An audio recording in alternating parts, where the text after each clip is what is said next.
Alors dans le grand 3, on va voir dans cette vidéo la notion de quotient de réaction et on verra dans une autre vidéo la constante d'équilibre. Alors on va considérer une réaction qui n'est pas totale. Donc quand une réaction n'est pas totale, on va définir un quotient de réaction. Alors ici, vous avez l'expression générale où grand A, grand B sont les réactifs, petit a et petit b les coefficients stoichiométriques associés aux réactifs, grand C, grand D les produits, et petit c, petit d les coefficients stoichiométriques associés aux produits. Alors, le coefficient de réaction qu'on va noter QR, ça va être une division, quotient. Donc tout ce qui va être en rapport avec les produits va être en haut, et tout ce qui est en rapport avec les réactifs va être en bas. Et on va avoir donc entre mon QR, on va avoir une multiplication ici entre les deux. Donc ici, on aura ce qui concerne le premier réactif, le deuxième réactif, le premier produit, le deuxième produit. Si on a trois produits, fois le troisième produit. Si on a un seul réactif, on divise par ce qu'il y a pour le seul réactif. Alors, qu'est-ce qu'on va mettre pour chaque réactif et chaque produit? Eh bien, on va mettre sa concentration en quantité de matière, donc par exemple concentration de A, qu'on va diviser par un nombre qui vaut toujours 1 mol par litre, mais il faudra indiquer dans les formules C0. On appelle ça la concentration standard ou de référence. Et ensuite, on va mettre en exposant le coefficient stoichiométrique. Donc ici, si je zoome, vous avez ici ce qui concerne le réactif A, sa concentration sur C0 à la puissance le coefficient stoichiométrique, multiplié par ce qui concerne le réactif B, et en haut, le produit C, toujours pareil, concentration sur C0, le 1 mol par litre, en exposant le coefficient stoichiométrique, multiplié par ce qui concerne le deuxième produit. Alors d'une façon générale, comme les C0 valent 1 mol par litre, eh bien je vois que je peux écrire ça. Mais par contre, dans les expressions, il faudra toujours écrire ça au départ, c'est-à-dire écrire l'expression avec le C0. Alors, on va faire une petite application.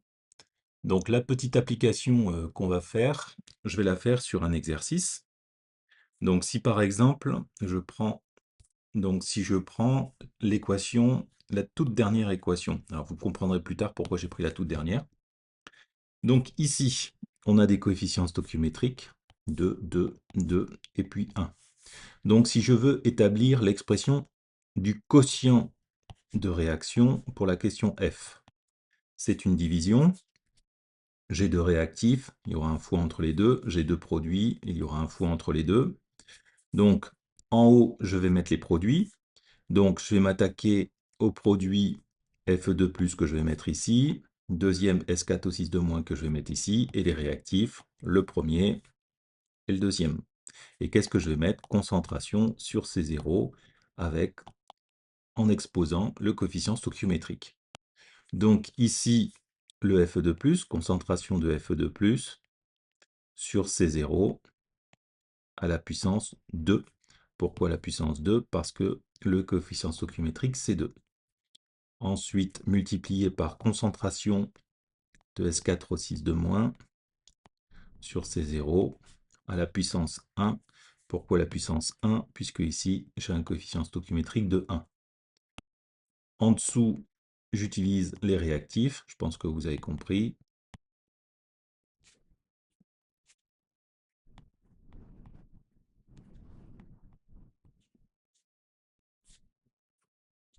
Donc ici, vous avez ce 2 qui apparaît ici et ce 2 qui apparaît ici. Donc ça, c'est l'expression du quotient de réaction. Alors maintenant, revenons sur le cours. Alors tout n'est pas aussi simple. C'est-à-dire que vous avez des exceptions, il y a des choses qui n'apparaîtront jamais dans le quotient de réaction.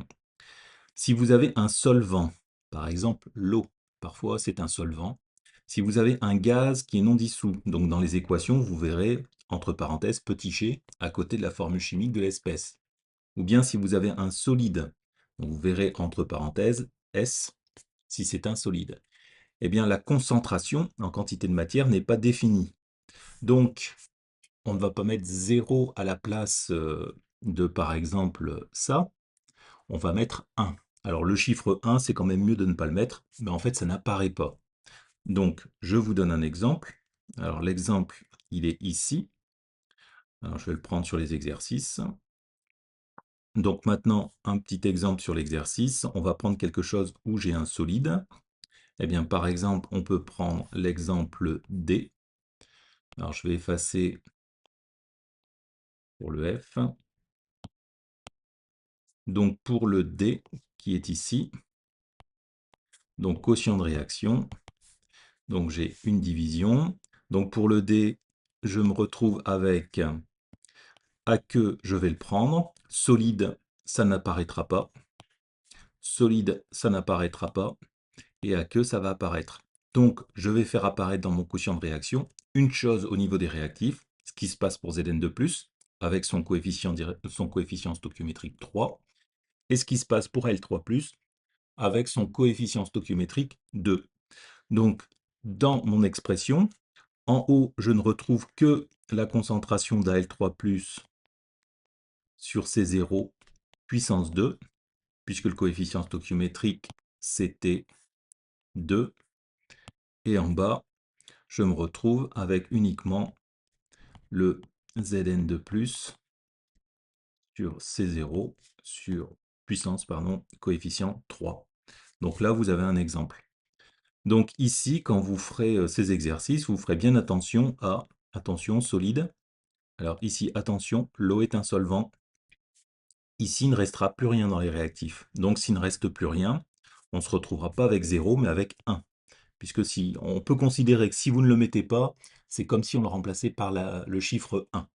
Même si, bon, c'est pas très élégant de mettre x1 dans l'équation, mais vous pouvez le faire, ça sera pas gênant au niveau terminal. Alors, je reviens sur mon cours.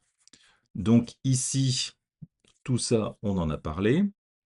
Alors maintenant, ce quotient de réaction, eh bien, ce quotient de réaction qu'on a défini, c'est un instant t quelconque. C'est-à-dire que si je suis à l'état initial, c'est-à-dire au temps t égale à 0, eh bien, si j'établis l'expression du quotient de réaction, ça sera le quotient de réaction au temps t égale à 0. Donc je vais parler de quotient de réaction initial. Si je suis en cours de transformation, c'est-à-dire à un instant t quelconque qui bouge, j'ai un quotient de réaction qui varie avec le temps, mais je ne mets que QR. Et enfin, à l'état final, eh bien, c'est-à-dire le temps t, on peut dire t final si vous voulez, eh bien, on va parler de quotient de réaction finale. Et on va voir qu'on va lui donner un petit nom particulier dans la prochaine vidéo. Donc ici, pour finir, donc on peut définir le quotient de réaction à l'état initial, à l'état final ou dans un état intermédiaire. L'état intermédiaire, c'est en cours. Le quotient de réaction est donc une grandeur qui évolue dans le temps. Il va passer de QRI à QRF. Alors, je vous ai remis ici un exemple. Donc, sur cet exemple solide, on ne le mettra pas. Donc ici, A que tout va bien, A que tout va bien. Il n'y a que des coefficients stoichiométriques de 1. Donc le QR, ça va être quoi? Eh bien, ça va être la concentration du premier produit sur C0 puissance 1, c'est-à-dire concentration de Na+, puisque C0 vaut 1, fois la concentration de Cl- sur C0 puissance 1, donc uniquement ça. On a bien le fois, et je ne vois rien apparaître en bas, parce que ici, je n'ai rien, j'ai un solide, donc c'est comme si je divisais par 1.